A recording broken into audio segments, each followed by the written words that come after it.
Buenos días a todos, estamos acá comenzando nuestro estudio en este momento. Vamos a seguir orar.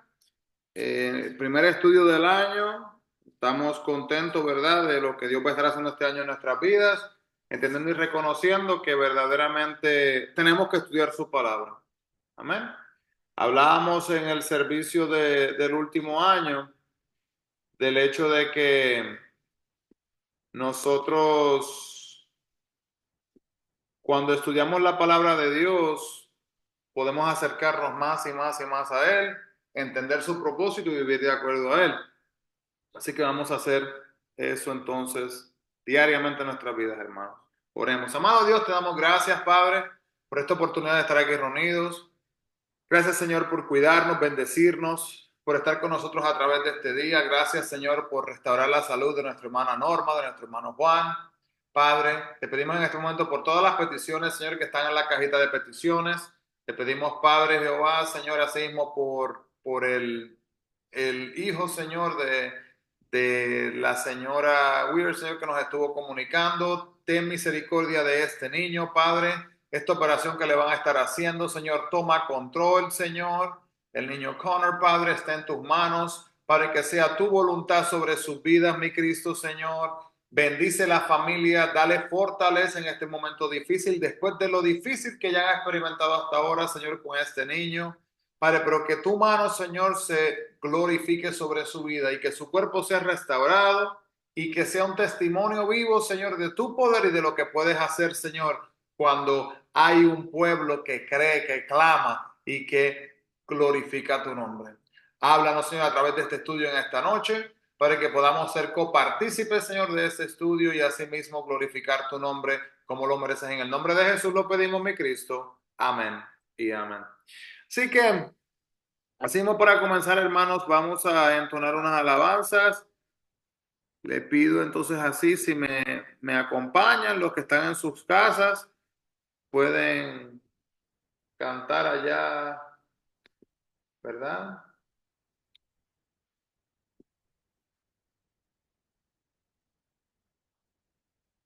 Ya estamos. Vamos a cantar algunos coritos.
Gloria a Dios. Gracias, hermanos, por acompañarnos en estas alabanzas. Vamos asimismo eh, comenzar acá con nuestro estudio, hermanos. Estamos mediastos del libro de Nehemías, casi terminándolo en el día de hoy. Quizás podamos comenzar con el libro de Esther. Hermanos, espero que hayan podido durante este año pasado, ¿verdad? Completar la lectura desde Génesis. Ya vamos, hermanos, por el libro de Proverbios. Estamos terminando casi Proverbios y estamos un poquito atrasados en los estudios, pero estaremos llegando ya, alcanzándonos y poniéndonos al día. Pero hermano, si no está leyendo, le urjo, ¿verdad? Le motivo a que continúe leyendo. Por favor, recuerden, hermanos, que cuando estemos hablando acá, ¿verdad? Abran sus Biblias por ahí en el libro de Nehemías. Vamos por el capítulo 8. Estábamos hablando del 8 al 13, lo que es el avivamiento y la reforma. El avivamiento y la reforma. Y también estuvimos hablando un poquito el hecho de que el libro de Esdras y Nehemías, aunque son en la Biblia dos libros diferentes, en un momento dado, cuando miramos acá el, el origen de estos libros, eh, lo que se llama el canon hebreo, que vendría a ser llamado lo que sería la escritura original, es considerado un libro. Esdras y Nehemías están unidos. Así que no se olviden de esa parte mientras estamos leyendo este libro, porque vamos a ver que hay algunas similaridades o conexiones entre ambos libros. Capítulo 8 del libro de Esdras. Vemos entonces que Esdras dirige una gran lectura bíblica, la cual fue esencia prácticamente para el avivamiento, ese despertar dentro de nuestro ser, ¿verdad? Para que tengamos hambre y sed a sí mismo de Dios. Y los versículos del 1 al 6 del capítulo 8, acá, tienen Nehemías por ahí en sus hogares. Vamos a leer este primer versículo y el segundo. Dice Nehemías capítulo 8 del 1 al 2, dice, y se juntó todo el pueblo como un solo hombre en la plaza que está delante de la puerta de las aguas. Y dieron a Esdras al escriba, y dijeron a Esdras el escriba que trajese el libro de la ley de Moisés, la cual Jehová había dado al rey. Y el sacerdote Esdras trajo la ley delante de la congregación, así de hombres como de mujeres, y de todos los que podían entender el primer día del mes séptimo. Mira qué cosa curiosa, hermano. Se unieron todos, dice aquí la frase, como si fueran un solo hombre. En otras palabras, hermanos, no había gente allá distraída hablando de acá, de alguna cosa, o distraída por allá, o por allá, por allá. No, estaban todos, hermanos, tenían hambre, todos con un deseo, con una, ¿verdad? Necesidad de satisfacer esa hambre de la palabra de Dios. No sé si los que están conectados en algún momento le ha pasado, Yanira, Juan, Norma, que ha estado estudiando la palabra de Dios y como que llega y como que quiere seguir leyendo, quiere ver lo que pasó, ¿verdad? Como que quiere llegar al final de la historia, qué pasará. Literalmente, hermanos, como una película, ¿verdad? Cuando estamos llegando a lo que es el punto culminante, prácticamente así nos pasa también cuando estamos buscando ese avivamiento, cuando nos metemos con la mente correcta. Hay un malentendido muchas veces que pasa en la vida del creyente y es que muchas personas ven la iglesia, estas cuatro paredes, este templo, como un hospital para los enfermos espirituales, que pues es una manera de identificar, ¿verdad?, lo que es la iglesia. Habiendo dicho eso, cuando miramos también, hermanos, el hecho de que para ir a un hospital, a veces se hacen cosas para uno prepararse, ¿verdad? Por ejemplo, si usted se va a hacer un examen de la colonoscopía, ¿verdad? Le dan unas cosas para que uno tome y luego eso empieza a trabajar en el cuerpo y causa unas cosas que le pasan a uno. Eh, si usted va a ir al podiatra para los pies, ¿verdad? Probablemente, ¿qué va a hacer con sus pies? Se los va a lavar bien, ¿verdad? ¿Está seguro de que tenga medias limpias? Que obviamente no debe de hacerlo todos los días, ¿verdad? Pero creo que me entienden. Si va a ir al dentista, probablemente antes de ir se cepille, ¿verdad? Sí, Deyanira, ¿soy yo o eso son cosas que se hacen?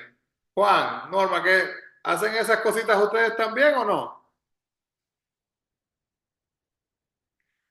Am, Sí, verdaderamente, sí, claro que sí, Mr. Quiñones. Todo eso hay que hacer. que es Lo como que mismo. uno se pone como consciente, ¿verdad? De que no quiero ir al dentista y que me vaya a salir un mal olor, y, ¿verdad? Cosas así. Y uno dice, pero ¿y qué tiene que ver eso con lo que usted está hablando de lo que habla Nehemías aquí, de estar como un hombre? Mano, totalmente conectado.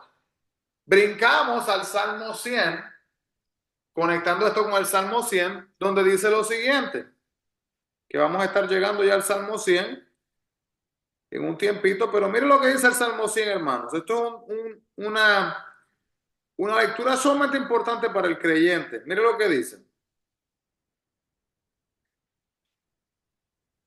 Dice, vamos a leer, vamos a enfocarnos en el versículo 4. Dice, entrad por sus puertas con acción de gracias y por sus atrios con alabanza. Alabadle, bendecid su nombre. Porque Jehová es bueno y para siempre su misericordia, dice el versículo 5.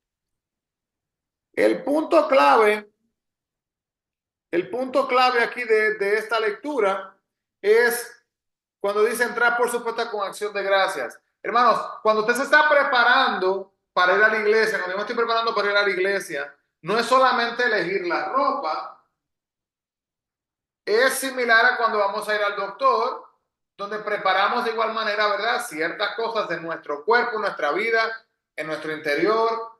Quizás no nos gusta que nos pongan inyecciones, que nos pongan vacunas, pero sabemos que nos toca. Entonces, mentalmente nos preparamos y decimos, aunque me duela, no voy a mirar, pero yo me siento ahí, aunque sea para que me pongan lo que me tengan que poner.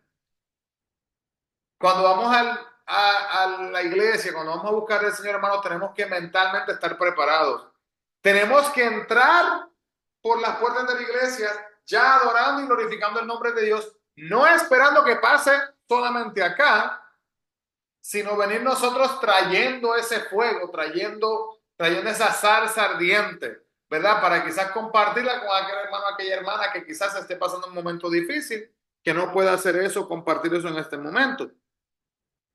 Seguimos entonces del versículo capítulo 8 de Nehemías, regresamos acá, del 1 al 6. Esdras entonces se para delante de la puerta de las aguas, que es la palabra de Dios cuando se habla de las aguas espirituales. Es importante entender palabra de Dios, aguas espirituales. ¿Qué pasa, hermanos, con el agua? Cuando vamos a unas cataratas, ¿qué hace esa agua? Esa agua sigue en movimiento, ¿verdad? Fluyendo, fluyendo, fluyendo. Las escrituras en nuestras vidas, la palabra de Dios en nuestras vidas, son como aguas que fluyen, espiritualmente hablando. Esdras lee en la ley de Moisés desde el alba hasta el mediodía. Mire, hermanos, mire esto, desde el alba, desde el salir del sol, empieza a leer y a leer y a leer. No hay partes especiales. No estamos hablando de que hay bailes, de que hay música, de que hay coros, de que hay cantos. No. Leer y leer y leer. Versículo 7, 8. Esdras evidentemente lee una porción y luego los levitas que están dispersos entre la multitud la explican al pueblo. Aquel método todavía es el método de Dios. La palabra debe ser leída claramente y explicada a fin de que el pueblo de Dios la pueda entender. Entonces, hermano, esto pasa a veces, que a veces un hermano o una hermana viene y lee una cita bíblica y luego viene otro hermano y le explica, ¿verdad? O se le pide a alguien que comparta lo que siente, ¿verdad? Que recibe de ese versículo. Si usted tiene un versículo preferido de la Biblia, tiene un significado para usted. Y el significado quizás que tenga para usted, quizás no es similar al significado que necesariamente tiene así mismo para nosotros. Entonces, continuamos. Versículo del 9 al 12 del capítulo 8. Muchos se llenan de emoción ya que nunca habían escuchado la palabra de Dios. ¿Y qué hacen entonces, hermanos, al escuchar la palabra de Dios? Lloran. Nehemías pide al pueblo que no llore, sino que se regocije. Y aquí se ve la fuente de la fuerza cristiana.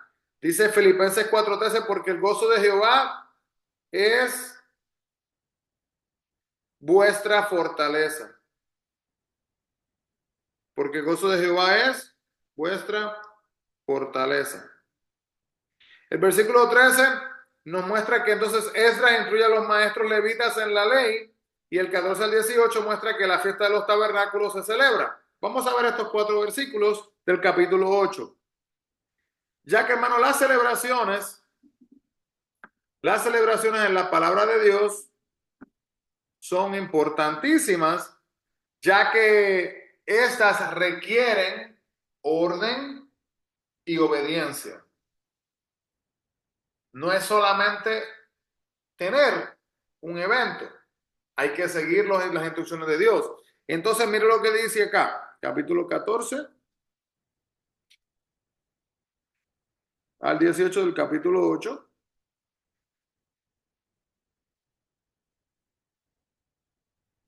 Dice así, o si alguien lo tiene en línea y lo quiere leer con toda libertad. Nehemías capítulo 8 del 14 al 18. Ok, dice así. Y hallaron escrito en la ley que Jehová había mandado por mano de Moisés que habitasen los hijos de Israel en tabernáculos en la fiesta solemne del mes séptimo, y que hiciesen saber y pasar pregón por todas sus ciudades y por Jerusalén, diciendo, salid al monte y traed ramas de olivo silvestre, de arrayán, de palmeras y de todo árbol frondoso, para hacer tabernáculos como está escrito. Salió pues el pueblo y trajeron ramas e hicieron tabernáculos, cada uno sobre su terrado, en sus patios, en los patios de la casa de Dios, en la plaza de la puerta de las aguas y en la plaza de la puerta de Efraín. Y toda la congregación que volvió de la cautividad hizo tabernáculos y en tabernáculos habitó, porque desde los días de Josué hijo de Nun, hasta aquel día no habían hecho así los hijos de Israel. Y hubo alegría muy grande. Y leyó Esdras en el libro de la ley de Dios cada día, desde el primer día hasta el último. Hicieron la fiesta solemne por 7 días, y el octavo día fue de solemne asamblea, según el rito. Mire esto, hermano. No sé ¿cuál ha sido? Vamos a preguntarle aquí a Norma. Norma, ¿cuál ha sido la fiesta más importante o más grande que usted haya participado? Sea que le invitaron o que usted fue o en su vida. Una fiesta de Una cumpleaños. fiesta, ¿Cuál? ¿Qué tipo mm, de fiesta, Norma? Como una fiesta una que usted fiesta de acuerda. matrimonio. Ok, ¿verdad? ¿Y eso cuánto duró? ¿20 minutos? No, Para nada, ¿verdad? Se no, prolongó. Y es claro, un momento hermoso, ¿verdad? Que se compartió. sí, Y este es el punto, que aún con todas esas memorias hermosas y maravillosas de ese día, cuando miramos lo que dice aquí, no se comparan. Porque imagínese ahora, Norma, si esa hermosa experiencia de la boda, de esa celebración tan maravillosa que ustedes tuvieron, que ustedes hubieran tenido eso por un total de 7 días. ah, Imagínense. no. Ay, no, yo tampoco. Dígalo, dígalo. Estrés. Ay, Estrés. no, no, es demasiado, ese es un estrés muy grande, 7 días es demasiado. Imagínense, ¿verdad? Que tanto énfasis que se pone en el maquillaje, y que esté bien el cabello y todo. Imagínense 7 días, todos los Wow. días. Hermanos, es una práctica totalmente diferente. Imagínense la mejor comida del banquete, 7 días, ¿verdad? ¿Verdad? Como en muchas de las celebraciones, cuando se hacían así, hermanos, eran literalmente, estamos hablando de celebraciones grandísimas, donde el pueblo literalmente se detenía, se paraba. En mis viajes cuando fui a Israel, por ejemplo, como todos saben, el sábado es considerado el día de reposo, ¿verdad? El Sabbath, que se le llama el sábado. Eh, y hermano, ese es un tema un poco complejo. Si usted quiere buscar un poquito más, nos podríamos meter allá, pero algunas personas dicen lunes, martes, miércoles, jueves, viernes, sábado, domingo, y el domingo sería el séptimo. Otras personas dicen domingo, lunes, martes, miércoles, jueves, viernes, sábado, que sería el día séptimo. Hay personas que estaban por allá, ¿verdad? Vamos a los tiempos de Constantino y de los tiempos históricos, y por allá dicen que no, tiene que ser celebrado este día, el domingo y no el sábado, bueno, tantas cosas entonces, pero la razón que traigo esto en vigor es el hecho de que mirando el hecho de que cuando estuve en Israel, esto es una cosa increíble, hermanos. Dependiendo de donde usted se encontraba, el viernes en la tarde, usted empezaba a ver, nosotros ese viernes, nosotros estuvimos yendo donde una familia judía para compartir una cena de sábado con ellos, ¿verdad? Que es como la Santa Cena, es un proceso y se hacen diferentes cosas. Y desde la tarde, hermanos, en algunos lugares, sin mentirle, como estábamos en medio de donde la mayor parte donde se celebraba, hermanos, literalmente en algunos lugares, entre las 12, la 1, las 2 de la tarde, ya estaban cerrando las tiendas. Los viernes, ¿para qué creen que estaban cerrando las tiendas los viernes? A esa hora, para el día de reposo.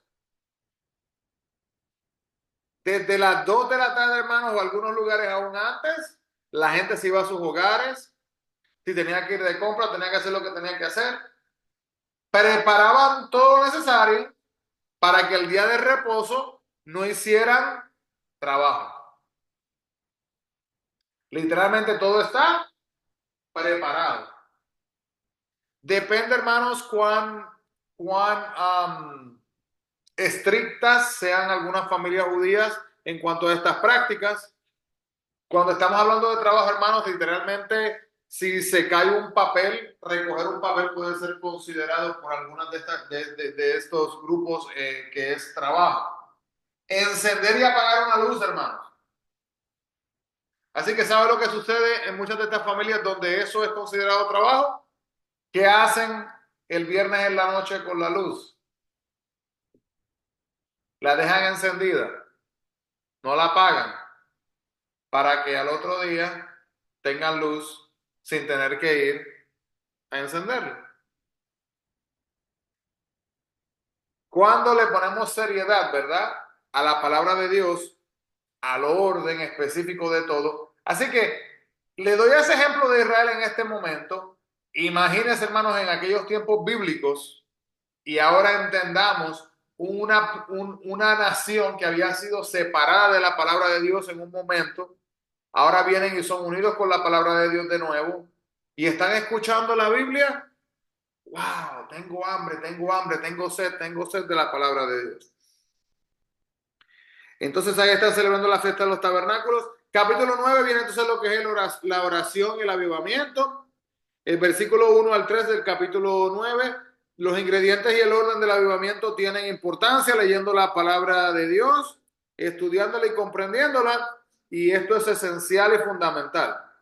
Ahora, hermanos, el ayudar, el vestir de saco y el cubrir la cabeza con polvo reflejan y revelan su actitud y sinceridad.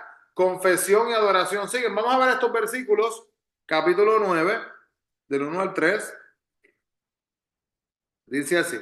El día 24 del mismo mes se reunieron los hijos de Israel en ayuno y con cilicio y tierra sobre sí. Repito ese versículo. El día 24 del mismo mes se reunieron los hijos de Israel en ayuno, ¿verdad? Como muchos hermanos y hermanas hemos decidido, comenzamos el año en ayuno y en oración, ¿verdad? Además de ayuno y con cilicio y tierra sobre sí. Le pregunto, hermanos y hermanas, ¿se ve una persona agradable, presentable, guapa, elegante, cuando coge y se pone polvo, se cubre la cabeza con polvo? ¿Se ve eso elegante? No. ¿Pero qué muestra, hermanos? Muestra una actitud de humildad, una actitud de humildad y de sinceridad. Y miremos lo que dice el próximo versículo. El versículo 2. Ya se había apartado la descendencia de Israel, todos los extranjeros, y estando en pie confesaron sus pecados y las iniquidades de sus padres. Ahora estando ahí entonces, hermanos, vienen y confiesan sus pecados, sus faltas. Y no solo esas, sino también la de sus antepasados, de sus padres y de sus familiares. Eso es un tema, hermanos, que si tienen alguna pregunta lo podemos indagar mejor, ¿verdad? Se habla a veces sobre lo que son las maldiciones generacionales. ¿Han escuchado de esto? Mano Juan, ¿han escuchado de maldiciones generacionales?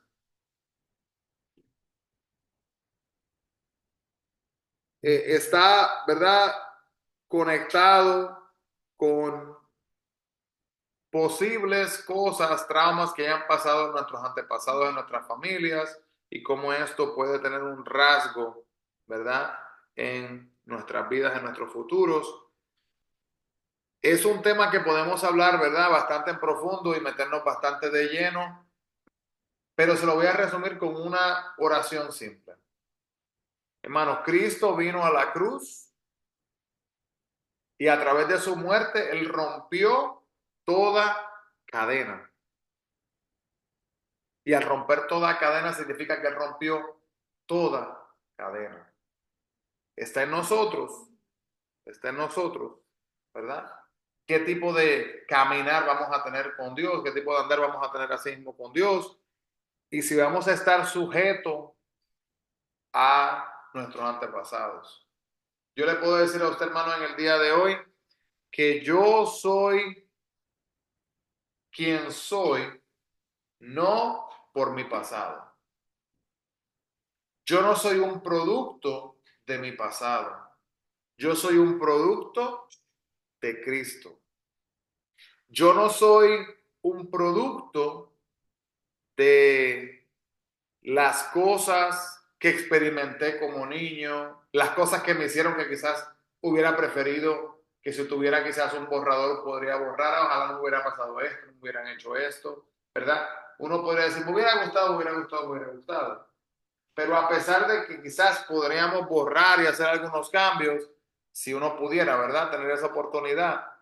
Hermanos, a pesar de estas cosas, la mano y la misericordia de Dios ha sido tan grande que que ha estado ahí para levantarnos, para guiarnos, para darnos la fortaleza que necesitamos diariamente. Así que podemos ver entonces aquí, hermanos, de igual manera que el versículo del 4 al 38 del capítulo 9 se muestra una gran confesión y hay alabanza y adoración como expresando, ¿verdad?, que Dios es el gran creador. Si usted se pone a meditar, hermanos, le doy un ejemplo. Ayer mismo estaba en la cama y me lastimé la muñeca cuando fui a voltearme. Y le cuento, yo lo que sentí dentro no sé ni lo que fue, como que se me movieron como unas arterias o yo no sé qué fue. Y, y mientras yo sentí, hermano, sentí, me dolió un poco la muñeca y me puse a pensar, al sentir esas cosas, ¿verdad? Una cosa que uno no usualmente siente porque la manera que volteé la muñeca, wow, siento estas arterias, estas venas, estas cosas que están dentro de mi cuerpo, que fueron creadas, diseñadas por un creador en su perfección.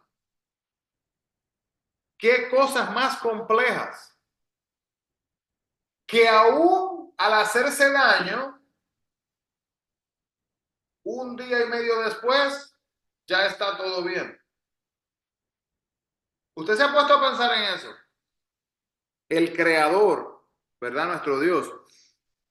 Y luego entonces hay alabanza y adoración también a causa de sus trabajos providenciales con Israel.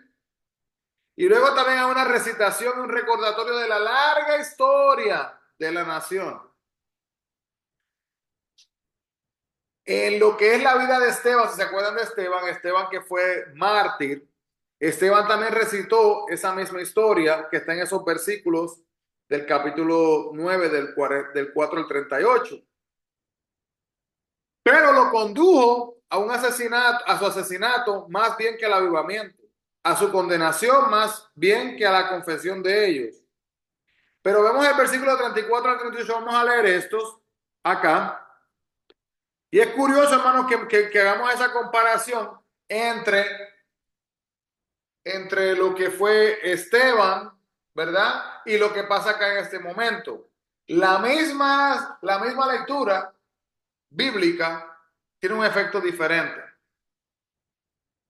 Hermanos, si escuchamos la palabra de Dios y literalmente nuestra mente está conectada con otra cosa, estamos pensando en algo diferente, no estamos prestando atención, ¿cómo vamos a poder verdaderamente entender lo que Dios está tratando de decirnos si estamos tan distraídos que no vamos a permitir que pueda así mismo entonces entrar el mensaje verdadero? Entonces, miremos lo que dice el 34 al 38.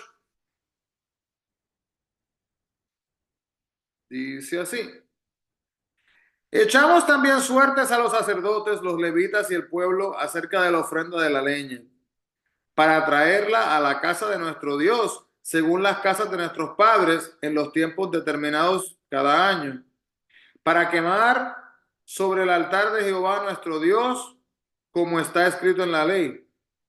Y que cada año traeríamos a la casa de Jehová las primicias de nuestra tierra y las primicias del fruto de todo árbol.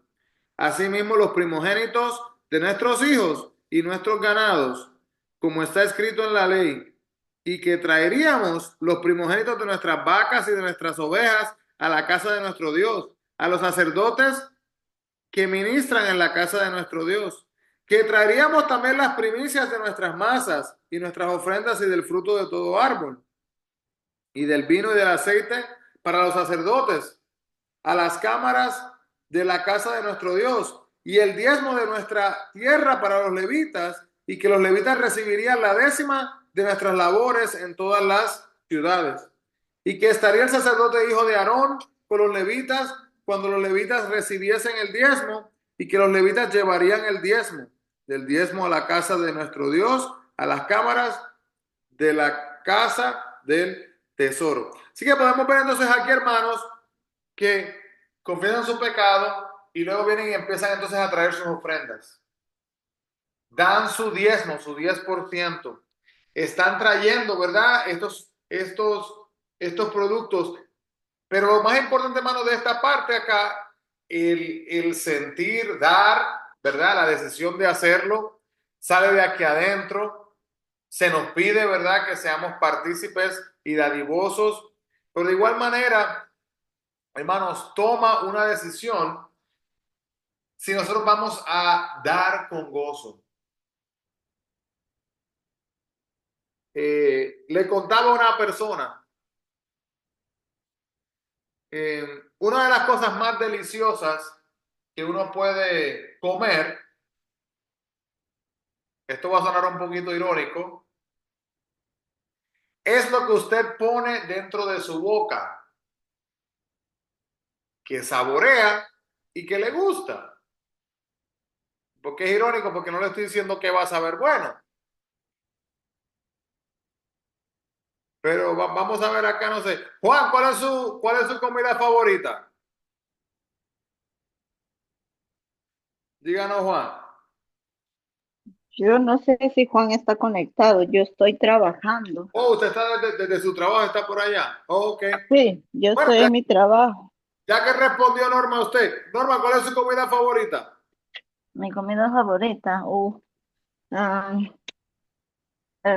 son muchas mis comidas favoritas, pero la comida que más me gusta es el arroz con camarón.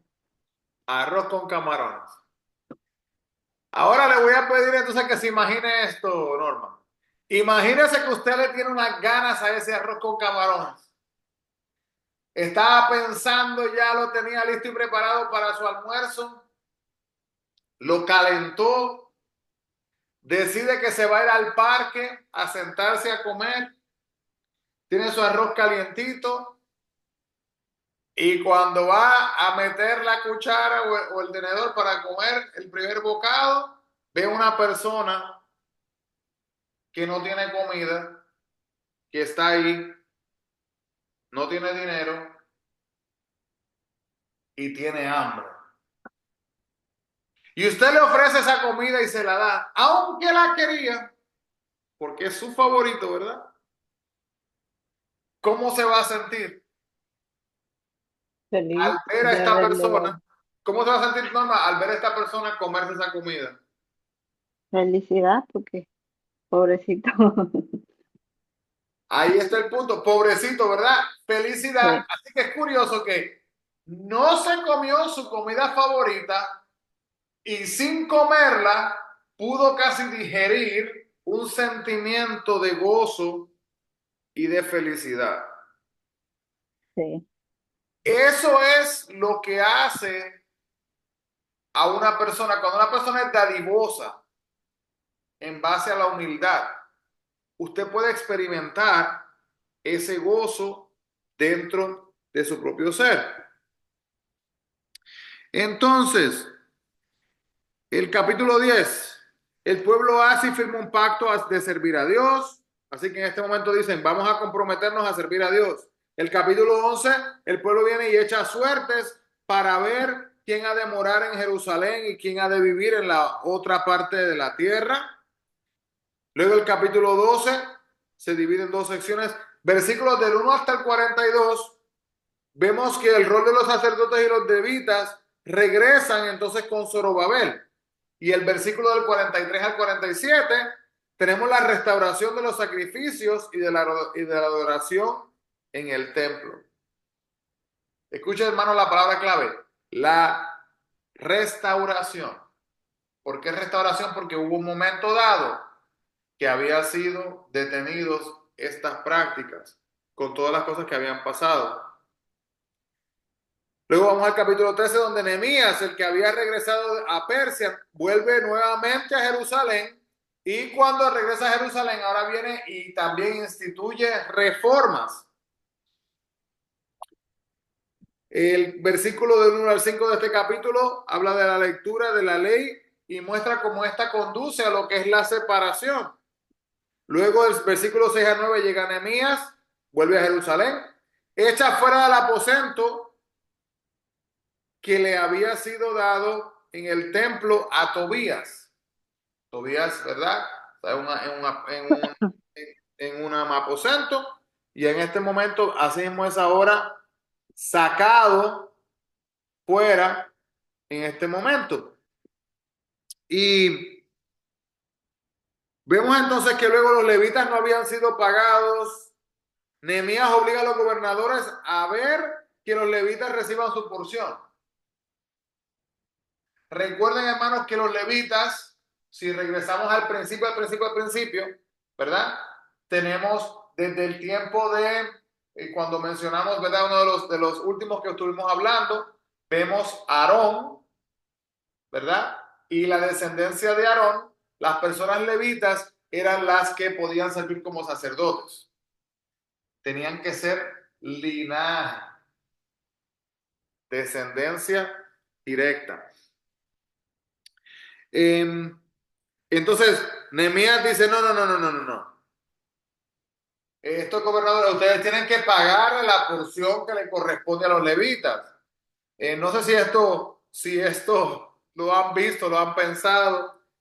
Yo he escuchado a veces, ¿verdad? La gente decir, he visto esto a veces vi un video gracioso que mostraba esto. Cuando fue que un hombre casado le dijo a su mujer, ella le pidió dinero para algo, porque es la manera que ellos han decidido ver las finanzas en ese hogar, no sé.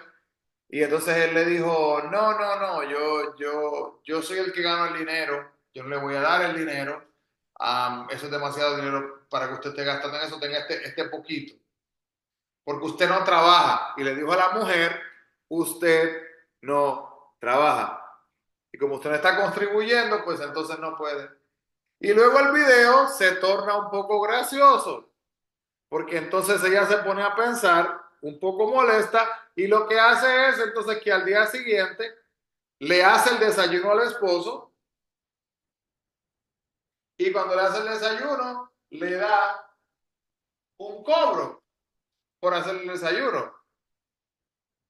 Y el esposo como que pues no pensó nada, pero ahí le dio.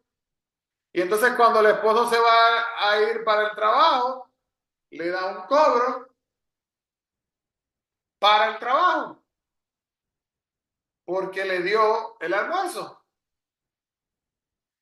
Cuando va a ponerse la ropa, le da un cobro por tener la ropa limpia, un cobro por tener la ropa planchada. Y así, hermano, durante todo, limpió el baño, dejó un cobro por limpiar el baño, limpió la cocina, un cobro por limpiar la cocina, hizo la cena, cobro. ¿Me están entendiendo? ¿Y por qué estoy dando ese ejemplo? Para que miremos, hermanos, la función de los levitas. Los levitas estaban siendo mediadores, estaban siendo un puente prácticamente entre la nación y Dios a causa de la separación que había por el pecado. Entonces, si ellos se fueran a trabajar como carpinteros, como, ¿verdad?, albañiles, haciendo diferentes trabajos, ¿quién entonces se iba a encargar de esta función? Que había sido establecida, hermanos, no por el hombre, sino fue establecida por Dios. Entonces, el versículo del 15 al 22 se celebra lo que es el día de reposo. Vemos que los hombres de Tiro traen pescado para vender en Jerusalén en el día de reposo. Y cuando entran ellos, feliz campantes, ¿verdad? Con sus pescados, que van a vender los pescados. Cuando entran, vienen y le dice, no va a vender esto acá. ¿Ok? Y les obliga a salir. Y le ordena que las puertas de Jerusalén sean cerradas, tienen que estar cerradas en el día de reposo, no pueden estar abiertas en el día de reposo. ¿Por qué? Regresan exactamente a lo que estábamos diciendo al principio. Habíamos hablado anteriormente, ¿verdad? Que en el día de reposo no se supone que se haga nada. Versículo 22 al 31. Tenemos matrimonios con las paganas, todavía se practican, ¿verdad? En aquellos tiempos, el versículo 22 hasta el 31. Nehemías hace uso de medidas extremas, el versículo 25, para obligarles entonces a no casarse con ellas. Vamos a ver lo que dice el versículo 25 de Nehemías capítulo 12. Y le recordamos, hermanos, es importante, ¿verdad? Se había hablado de lo que era el yugo desigual. Habíamos hablado, ¿verdad? Hemos hablado de esto, ¿verdad? Si yo fuera un buey encima de mi cuello, tendría un pedazo de madera así, que el pedazo de madera se extiende, va entonces encima sobre otro buey, y se supone, ¿verdad? Que yo siendo buey, estando así, que el próximo güey que esté a mi lado se supone que esté en el mismo nivel mío. Si no está en el mismo nivel, está más bajo, pues yo voy a andar así. no voy a poder caminar correctamente. Y si está así, no voy a poder caminar tampoco correctamente. Y no vamos a poder hacer el trabajo que se supone que hagamos al arar juntos utilizando este yugo. Entonces, en el matrimonio tiene que haber, ¿verdad? Tiene que haber ese nivel de igualdad en cuanto a lo que es el matrimonio. Si hay un yugo desigual, si hay una desigualdad, y hermanos, esto puede ser visto en diferentes cosas, no solamente es en el aspecto religioso, puede haber sido también en otras cosas, que algunas personas, ¿verdad?, no miran cuando están buscando su pareja, um, y causa problemas luego.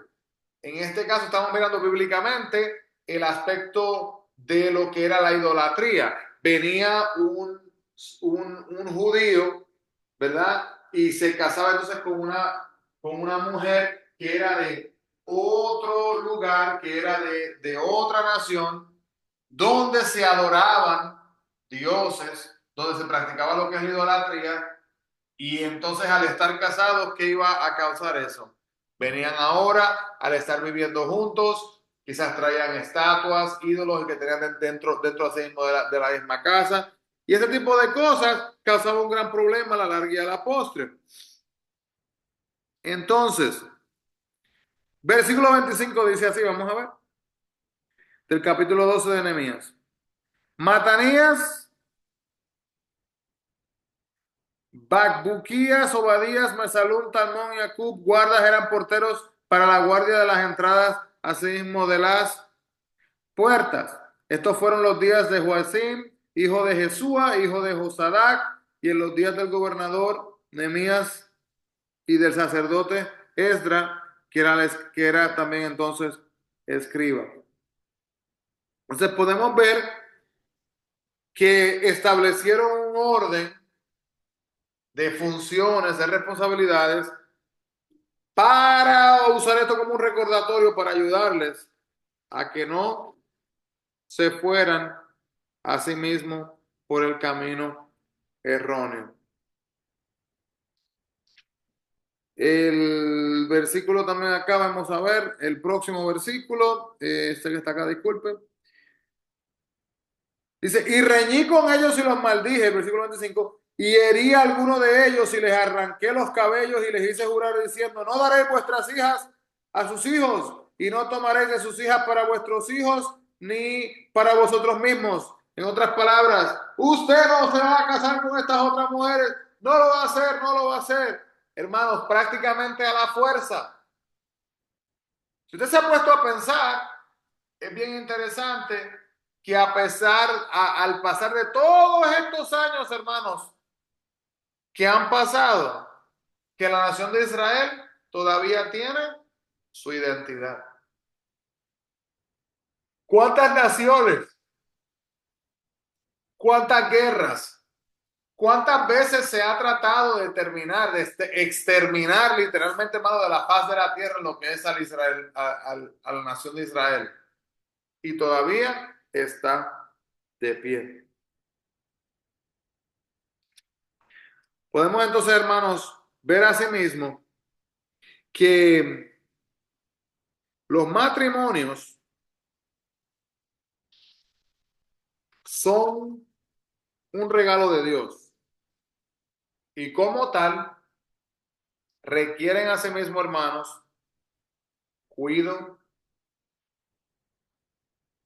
que tengamos cuidado, que tengamos respeto, que tengamos valor y que no tomemos ese paso, ¿verdad? De tomar ese matrimonio como si fuera cualquier cosa. Escuchaba una pareja que dijo esto así, pero en voz alta y hablando, y ambos estaban de acuerdo. Me sorprendió mucho eso. Y fue que dijeron que cuando una pareja se casa y escribe sus propios votos, que esos votos, esos compromisos, no tienen un significado. Y dice que no tienen significado por el simple hecho de que las personas lo dicen solo por decirlo. Las personas no lo hacen verdaderamente como un compromiso real. Y lo curioso es que yo estoy escuchando eso y yo digo, bueno, pero entonces seré yo loco porque pues el día que yo me casé, ya yo estaba mentalmente preparándome de las cosas que yo iba a hacer, ¿verdad? Del plan que yo iba a decir y que yo no iba a quedar como mentiroso. Fíjese esto, no solamente delante de Dios, hermano, no solamente delante de mi esposa, no. En base a mi propia persona, con el compromiso que yo estoy diciendo, una enseñanza que nos muestra la Biblia bien importante, hermano, es que la Biblia dice que sea nuestro sí, sí, y sea nuestro no, no. Entonces, tenemos una función dentro de nuestro matrimonio y esas personas, yo las miro y digo, wow, ustedes están casados, pensaba en mi mente, y ustedes ambos piensan esto, entonces cuando ustedes se pararon frente el uno al otro y dijeron lo que dijeron, ¿qué valor tenía si ustedes honestamente ni lo pensaban?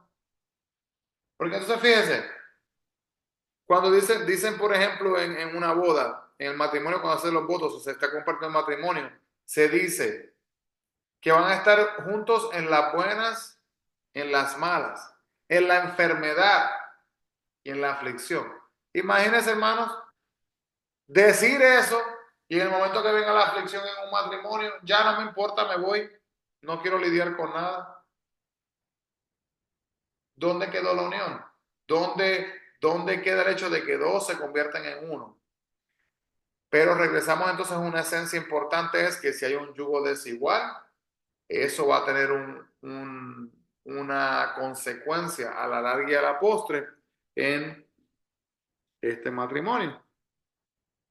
Así que hermanos, vamos a poder comenzar, aunque sea una introducción del libro de Esther. Estamos ya, aunque sea, moviéndonos un poquito más hacia adelante. Eh, Esther, si no sabían esto, Esther es uno de los dos libros del Antiguo Testamento con nombre de mujer. Ruth es la historia de una gentil que se casó con un judío. Ahora, Esther es prácticamente lo opuesto. Es la historia de una judía que se casó con un gentil. ¿Quién escribió el libro de Esther? La respuesta es, no se la puedo decir, porque es desconocido. Se cree quizás que Mardoqueo pudo haber sido el que le escribió en base, si buscamos en Esther, capítulo 9, versículo 29 dice, y la reina Esther, hija de Abigail y Mardoqueo el judío, suscribieron con plena autoridad esta segunda carta referente a Purim. Entonces, en base a ese versículo, se le atribuye la posibilidad de que haya sido así mismo Mardoqueo.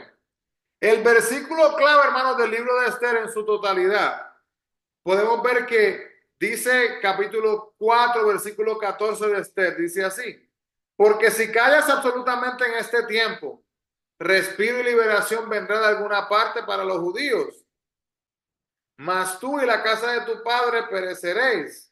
Y quién sabe si para esta hora has llegado al reino. Hay varias cosas curiosas, hermanos, de este libro. Ese versículo es un versículo muy hermoso, para algunos muy preocupante, porque literalmente, hermanos, cuando usted se pone a leer el libro de Esther, si no lo ha empezado a leer, si está llegando, si no lo ha terminado, le urjo que lo lea. Literalmente, hermanos, saber que tenemos una responsabilidad. Mire, hermano, por más inteligente que sea usted, por más inteligente que sea yo, por más conocimiento que tenga usted, por más conocimiento que tenga yo, hay cosas que han sido designadas con su nombre que yo no las puedo hacer. Y hay cosas que han sido designadas con mi nombre que usted no puede hacer. está en mí si yo voy a buscar vivir una vida donde pueda encaminarme por el camino del Señor para poder alcanzar las metas establecidas a sí mismo por el Señor, o si yo voy a darle mi espalda, ¿verdad? Si voy a darle mi espalda al plan y al propósito divino de Dios, y en vez de enfocarme en el camino de Dios, enfocarme en el yo. El egoísmo, que muchas veces, hermanos, y prácticamente siempre, si hablamos del egoísmo, el egoísmo activado, vamos a decir, en una familia o en una vida, podemos ver así mismo que cuando estamos metidos en base a lo que es el egoísmo, nosotros estamos tan enfocados, hermanos, en el yo, que no importa el impacto que tiene en el vecino, en el prójimo, en aquel, el impacto que tenga en la familia, no importa prácticamente absolutamente nada. Entonces, en base a esto, podríamos preguntar, cuando hablamos de este versículo, y meditar en esa porción que dice, mire, voy a repetir esa parte. Si callas absolutamente en este tiempo, respiro y liberación vendrá de alguna parte para los judíos. En otras palabras, esta es tu función, tienes tu responsabilidad. Y si no es tu responsabilidad, como quiera, porque Dios es nuestro Jehová Jireh, Él es nuestro proveedor verdadero, Él va a traer una manera para solucionar el problema. Pero prácticamente dice aquí esta parte, mas tú y tu casa y la casa de tu padre pereceréis. No solamente, hermanos, en cuanto a la muerte, vamos a perder la habilidad de ser copartícipes de la bendición de hacer la voluntad de Dios. Qué triste sería, hermanos, que nosotros nos preparemos para correr el maratón. Estamos literalmente, hermanos, listos para correr el maratón. Caminando, corriendo el maratón, haciendo ejercicio. Llegamos al maratón y cuando estamos al día del maratón decimos, no, yo no voy a hacer eso. Eso es muy largo. Y toda la práctica, toda la preparación, ¿dónde queda? Así mismo, hermano, prácticamente es la vida. Para ese momento, esa última pregunta, ¿y quién sabe si para esta hora has llegado al reino? Dios ya tenía un plan y un propósito con Esther. Es fácil cuando nosotros leemos la historia brincar hasta el final o llegar al final. Ay, mira qué bonito, mira cómo Dios obró. Podemos ver esto. Pero hermanos, algo curioso es entender que ella no sabía el final de la historia. Ella estaba caminando diariamente, caminando por fe, caminando por fe, caminando por fe, caminando por fe. Voy para aquí, voy a hacer esto, caminando por fe, caminando por fe. Tomando decisiones, hermanos, que en algún momento literalmente le pudieron costar la vida. Y si no ha terminado el libro, cuando llegue a esa parte se va a dar cuenta. Nosotros vamos a meternos un poquito más de lleno en eso la semana que viene. Así que una de estas cosas extrañas, ¿verdad? Del libro de Esther, es el hecho de que el nombre de Dios, hermanos, esto es una de las cosas más interesantes de este libro. Usted mira el libro de Esther de principio a fin, los 10 capítulos. Usted nunca va a encontrar mención del nombre de Dios. Si usted no sabía, dice, wow, pues como hay un libro de la Biblia que no menciona a Dios, correcto.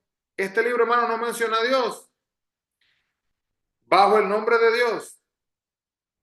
No menciona ningún título divino, ni ningún pronombre que se refiere a él. Pero mire qué cosa curiosa. Aunque no se menciona a Dios, Dios Padre, el Señor, o algún nombre, ¿verdad?, que se conecte con Dios, se menciona a un rey pagano, un rey del mundo, unas 193 veces. Y aunque podríamos decir, dice, bueno, pero entonces, ¿es este el único libro donde no aparece el nombre de Dios? No técnicamente. En el libro del Cantar de los Cantares, el nombre de Dios no aparece. Pero cada pronombre que está utilizado ahí, con la excepción posiblemente del capítulo 8, versículo 6, se refiere a Dios. Así que ahí está la gran diferencia.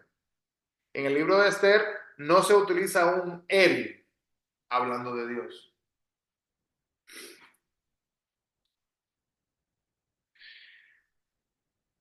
Así que podemos ver, hermanos, que el libro de Esther es el relato de los israelitas en una senda que ellos mismos escogieron. Es una oportunidad para que ellos puedan volver a su tierra que les había sido dada bajo el reinado de Ciro. Pero solamente había un remanente pequeño que había vuelto. Los libros que vemos acá, Esdras, Nehemías, dan la historia de aquellos que volvieron. Esther da la historia de los que no volvieron. Así que vemos, tenemos que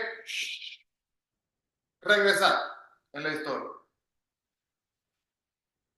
Estaba Israel, estaba en su nación, la guerra, la idolatría,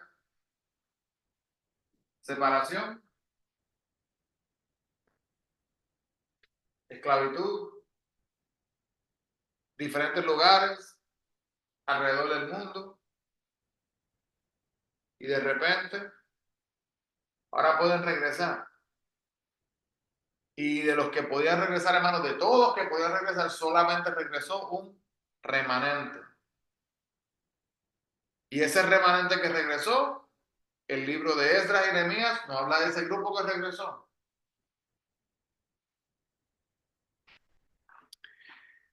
Y el libro de Esther nos habla entonces de cómo fue la vida para aquellos que no regresaron y se quedaron metidos en lugares donde habían personas que no eran de su propia descendencia. Así que en vez de ellos volver y regresar, lo que hicieron fue entonces que eligieron la prosperidad y el lujo que era dado a sí mismo entonces en lo que es Persia.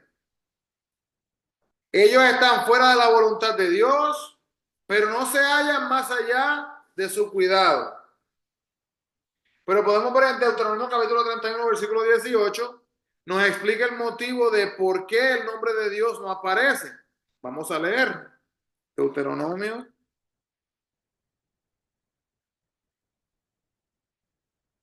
Deuteronomio capítulo 31.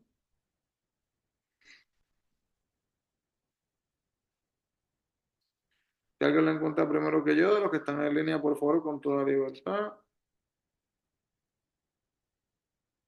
Deuteronomio 31, versículo 18, dice así.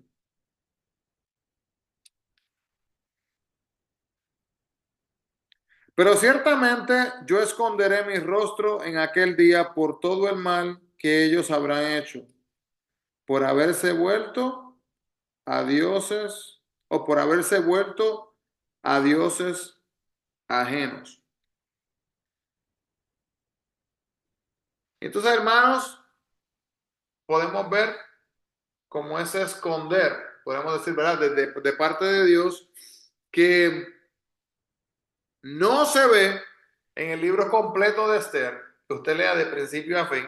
Y es curioso porque uno le dice a veces así a la gente y la gente dice, voy a leer el libro completo, voy a encontrar el nombre de Dios. Pero no lo va a encontrar porque es que no está ahí, ¿verdad? Y está más curioso aún es la diferencia de que no se encuentran ni los pronombres.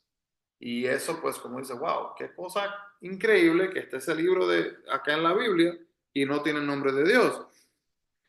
Entonces, no hay ninguna mención alguna en este libro, hermanos, de oración, ni tampoco en el libro de Esther hay mención de confianza en Dios.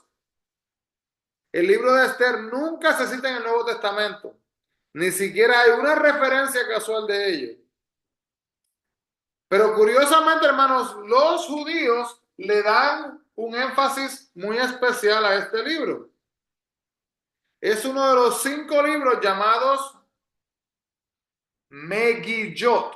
¿No se han escuchado esa palabra? Megillot, que se refiere a rollos. Y está colocado después del Pentateuco por la importancia. Así que podemos ver, hermanos, asimismo, que literalmente si usted mira lo que es el Pentateuco, si se acuerdan, pues el Pentateuco, ¿verdad? Se refiere a los primeros 5 libros de la Biblia. Génesis, Éxodo, Levítico, Número, Deuteronomio. Cuando usualmente habla el Torá, ¿verdad? La ley. Cuando hablamos de estos libros, literalmente son las palabras que vienen a la mente. Pentateuco, la ley, ¿verdad? Cuando dice que tienen que mantener estas palabras, ¿verdad? En su corazón, estamos prácticamente hablando de esto. 5 libros. Para que entienda, hermano, la grandeza de esto, del libro de Esther.